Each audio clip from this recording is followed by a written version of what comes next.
स्पर्धेच्या युगात आपल्या मुलांचा विकास होण्यासाठी DR Naik Nimbalkar education institute संचलित पोद्दार अभ्यासक्रमाचे डिवाइन इंटरनॅशनल स्कूल विटा CBSE बोर्ड डान्स स्पर्धेत स्कूलचा भारतात सलग 2 वर्षे पहिला नंबर येतोय।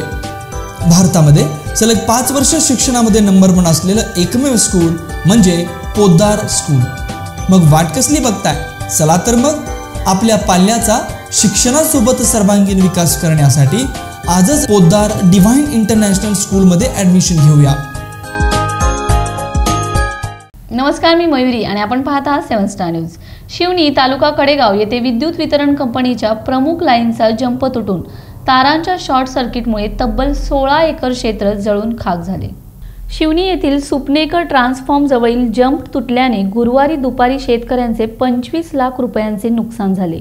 यामध्ये जालिंदर पवार यांची 2 एकर आंब्याची बाग, शिवाजी पवार यांचा 4 एकर ऊस, केळीची बाग, ठिबकचे साहित्य जळाले। या ठिकाणी संभाजी पवार यांचा 6 एकर ऊस, सतीश कुमार सुपनेकर यांचा 2 एकर ऊस तर गुलाब मुलानी यांची 6 ट्रॉली वैरण आगीत भस्मसात झाली।